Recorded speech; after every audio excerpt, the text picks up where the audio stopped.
오늘은 5월 22일 금요일입니다. 사랑하는 영락교회 지체들에게 주 안에서 평화 인사를 전합니다. 오늘의 묵상 본문은 열왕기상 19장 1절로 8절까지의 말씀입니다. 오늘의 본문 말씀은 이렇게 시작합니다. 아합이 엘리야가 행한 모든 일과 그가 어떻게 모든 선지자를 칼로 죽였는지를 이세벨에게 말하니 아합이 바알 선지자를 백성들이 잡아서 죽이는 또 엘리야의 크나큰 갈멜산의 승리를 경험하고 돌아오죠.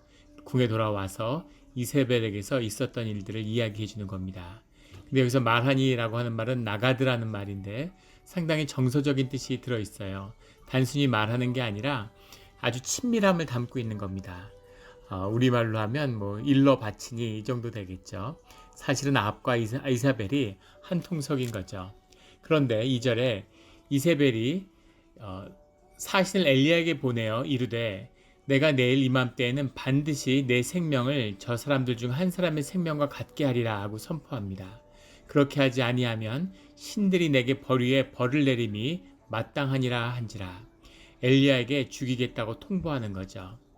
혹자는 이세벨이 그날 잡아서 죽였을 수도 있을 텐데 다음날 죽이게 한 것은 사람들에게 신망을 얻고 있는 엘리야를 죽일 수 없었기 때문에 그를 외국에 내보내기 위한 것이었다, 위협이었다 이렇게 얘기하는데 그렇지 않았을 겁니다. 이세벨은 정말 엘리야를 죽이려고 했을 거예요. 그리고 내일 이맘때 하겠다는 의미는 반대로 사람들 앞에서 보란듯이 엘리야를 잡아 죽이겠다는 거죠. 바알의 선지자들처럼 그렇게 죽이겠다라고 선포하고 있는 겁니다. 뿐 아니라 신들이 내게 그렇게 하지 않으면 벌 위에 벌을 내림이 마땅하다 이렇게 선포하고 있습니다. 굉장하죠.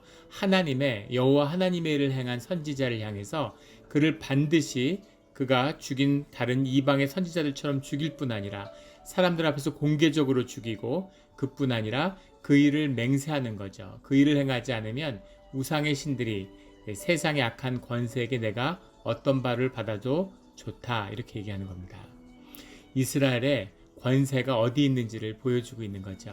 그것은 백성에게 있는 것도 아니고 아합에게 있는 것도 아니고 이세벨에게 있는 겁니다. 이세벨이 이스라엘의 영적 권세를 가진 세상을 다스리는 주인인 거죠. 아합은 왕이지만 허수아비죠. 이세벨의 종인 겁니다. 바알의 종인 거죠. 이세벨은 바알의 종이지만 이스라엘의 주인으로 행세하고 있는 거죠. 엘리야는 큰 착각을 한 것 같아요. 백성들을 돌이킬 수 있으면 그러면 왕도 돌이킬 수 있고 왕을 돌이키면 이스라엘을 돌이킬 수 있다고 생각했던 것 같습니다. 그래서 바알 선지자를 때려 죽이고 백성들에게 하나님이 명확히 드러나기만 하면 그러면 왕도 돌이키고 이스라엘이 돌이키겠지 하고 생각했는데 그가 행한 일들이 사실은 아무 의미가 없었던 거죠. 완전히 대실패로 끝나고 마는 겁니다. 아합의 아버지 오므리가 왕이 될 때에도 어떠한 하나님의 신탁이나 대제사장의 임명이나 백성들의 동의가 없었죠. 세상의 권세로 힘으로 이스라엘을 장악한 겁니다. 그들이 바알을 숭배했다고 하는 것은 돈의 힘으로 이 이스라엘을 다스리고 있다고 하는 것이죠. 이것의 세상의 권세의 의미는 세상의 권세, 하나님이 허락하신 마귀의 권세에 의지하고 있다는 거죠. 그것을 10년 깊이 품고 있는 이세벨에게는 그런 악한 영적 권세가 있는데 그 이세벨이 그래? 네가 나의 선지자들을 죽였어? 그럼 나하고 한번 해보자 이렇게 나오는 거죠. 그런데 놀랍게도 엘리야는 이세벨을 감당하지 못하는 겁니다. 3절에 보면 그가 이 형편을 보고 일어나 자기의 생명을 위하여 도망하고 이 형편을 보고 라고 해석했는데 라라는 말입니다. 본다는 뜻이 있는데 더 정확한 해석은 두려워 떨며죠. 한글 공동 해석본에는 두려워 떨며 라고 해석되어 있고 영어 성경본을 봐도 다 afraid, 두려워했다 이렇게 나오는 거죠. 아합을 보고 이스라엘이 돌아가는 형편을 보니까 두려움에 떠는 겁니다. 엘리야가 겁을 먹은 거죠. 바알 선지자 그 수백 명, 850명의 우상 숭배자들 앞에서도 당당하고 그들과 대결을 펼치고 그들을 물리쳤던 그 엘리야는 도대체 어디에 갔습니까? 이세벨의 사신이 와서 한마디 하니까 두려워 떨면서 자기의 생명을 위하여 도망하여 유다에 속한 브엘세바에 이르러 이스라엘의 제일 남단이고 유다의 제일 북단인 브엘세바까지 도망을 간 겁니다. 얼마나 급하게 도망을 갔는지요. 왜 이렇게 됐을까? 왜 이렇게 이세벨을 두려워할까? 엘리야에게 더 이상 하나님의 임재와 하나님의 동행하시는 인도하심이 더 이상 나타나지 않는 겁니다. 이것이 의미하는 것은 바알 선지자를 죽이고 무찔렀던 갈멜산의 승리, 그것은 하나님의 최초에 계획했던 이스라엘 향한 하나님의 뜻이 아니었음을 보여주고 있는 겁니다. 그런데도 하나님이 그 큰 승리를 허락하신 건 그것이 엘리야가 원하고 바라는 방식이었기 때문이죠. 하나님이 그와 함께 했는데 바알 선지자를 때려 죽인다고 해서 아합이 그것을 보고 무슨 바뀐다고 해서 이스라엘이 돌이키는 것이 아니라는 거죠. 그 존재 가운데 죄성과 악의 문제가 다뤄지지 않으면 결국은 이스라엘은 그 죄의 굴레에서 벗어나지 못한다는 사실을 분명히 보여주고 있습니다. 그런데 엘리야는 그것을 보지 못했던 거죠. 백성들이 바알 선지자를 기손신에서 때려 죽이는 걸 보고 아합을 보고 이제 이스라엘이 변했다고 생각하고 아합의 신하를 아주 작정하고 아합에게 먹고 마실 것을 권하고 아합이 타는 마차 앞에서 허리를 동이고 뛰었던 비가 내리는데 이런 엘리야의 모습은 굉장히 우스꽝스러운 모습이 되고 말았습니다. 얼마나 엘리야가 낙심하고 절망했겠습니까? 자신이 꿈꾸는 최선의 방법을 했는데 이제는 됐구나. 목숨을 걸고 최대한의 정말 이렇게까지 됐구나 하는 그 끝까지 갔는데 이게 아니었구나. 결국 아무것도 아니었구나. 자기가 한 일은 아무 의미가 없었구나 라는 것을 깨달은 그런 엘리야는 아마 좌절하고 절망했을 겁니다. 브엘세바까지 도망가서 다시 4절에 보면 광야로 들어가 하룻길쯤을 가서, 하룻길쯤이라고 하는 것은 한 3-40km 정도 걸어갔다는 얘기겠죠. 로뎀나무 아래 앉아서, 로뎀나무라는 것은 사막에 흔한 관목의 나무라고 그래요. 높이가 크지 않은 1-2m 정도 되는 나무인데 그 나무 그늘 안에 햇볕을 피해서 앉아서 쉬는 거죠. 자기가 죽기를 원하여 이르되 여호와여 넉넉하오니 지금 내 생명을 거두시옵소서.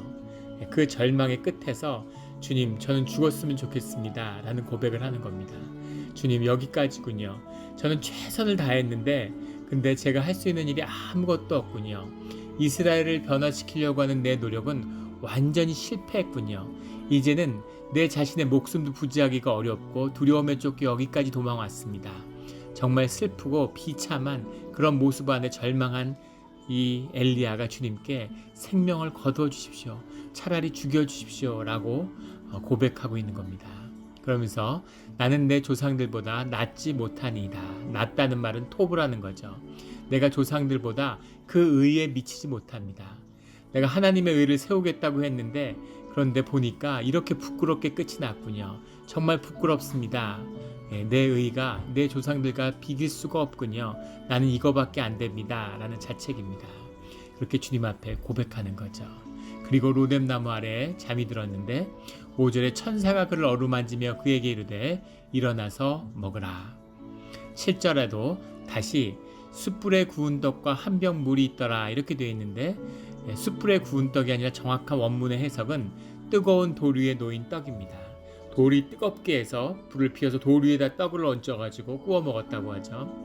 그래서 뜨거운 돌 위에 놓인 떡과 물 한 병이 있는 거죠. 그걸 먹고 마시고 누워 쉬니까 또 일어나 먹으라 이렇게 얘기하는 겁니다. 탕자의 비유에 나오는 비유처럼 아버지를 찾은 아버지에게 돌아온 자식에게 아버지가 너 왜 그렇게 했니? 너 왜 내가 말도 안 한 일을 그런 식으로 행했니? 그게 정말 내 뜻이었니? 이렇게 말씀하시는 게 아니라 일어나서 먹어라. 일어나서 편히 쉬고 안식해라. 일어나서 회복하고 잘 먹어라. 이렇게 말씀하시는 거죠. 베드로에게 다시 찾아오실 때 주님이 생선을 구우면서 밥을 차려서 너희들 먹어라 제자들에게 이렇게 말씀하시고 너희들 어떻게 나를 배신하고 십자가 앞에서 다 도망쳤니? 십자가에서 내가 죽어갈 때 자리를 지킨 자가 왜 없었니? 이렇게 말씀하시는 게 아니라 와서 생선을 먹으라고 말씀하시는 거죠. 이렇게 쉬라고 말씀하시는 겁니다. 삶을 회복하고 주님이 우리를 향한 애정을 마치 아픈 자녀를 바라보는 그 부모의 심정 이것이 우리를 바라보는 하나님 아버지의 심정이라는 것을 보여주고 있는 거죠. 그런 위로로서 오히려 엘리야를 야단치는 게 아니라 엘리야를 위로하고 달래시는 그 주님의 깊은 사랑과 은혜를 보게 됩니다. 8절에 이에 일어나 먹고 마시고 그 음식물의 힘을 의지하여 40주 40야를 가서 하나님의 산 호렙에 이르니라. 40주 40야 40일을 갔다고 하는데 사실 부엘세바에서 호렙까지는 불과 한 130여 킬로 정도, 300킬로 정도밖에 안 된다고 하죠. 300 몇십 킬로 정도 된다고 합니다. 그래서 걸어가면 오늘날에도 한 열흘이면 걸어갈 수 있는 거리라고 그래요. 그래서 40주 40야를 갔다는 것은 이 광야의 길에서 주님을 찾아가는 호렙산에서 주님을 다시 만나기 위한 여정인 거죠. 이것은 마치 모세가 호렙산에서 하나님의 말씀을 받기 위해 가는 모습이 생각납니다. 40주 40야를 굶으면서 기도했죠. 근데 이 엘리야도 40주 40야를 주님의 인도하심을 받았다는 겁니다. 하루 종일 걸은 것이 아니라 어떤 날은 기도하고 어떤 날은 깊이 묵상하면서 주님의 심령을, 주님이 주신 마음을 회복하는 그런 시간이었겠죠. 그래서 주님과 만날 수 있는, 주님의 말씀을 대면할 수 있는 그런 마음을 만드는 그런 시간이었을 겁니다. 그렇게 주님과 다시 호렙산에서 만나는 거죠. 주님의 말씀을 받음으로 시작된 삶의 여정인데 그 삶에서 이제 주님의 뜻을 이뤘다 하는 순간 무너져 내렸는데 다시 마음을 비우고 주님의 말씀을 받는 겁니다. 이것이 주님의 인도하심이죠. 주님을 만나는 우리의 존재와 생명이 자라는 그것이 우리의 성취나 우리의 의보다 더 소중한 주님이 우리를 인도하시는 뜻임을 만나는 우리 모두가 되기를 주의 이름으로 축원합니다. 40주 40야를 기도하며 묵상하며 주님을 다시 만나는 예배 가운데 주님이 임재 앞에 설 준비를 하는 이 시간, 이 때가 되기를 주의 이름으로 축원합니다. 아멘.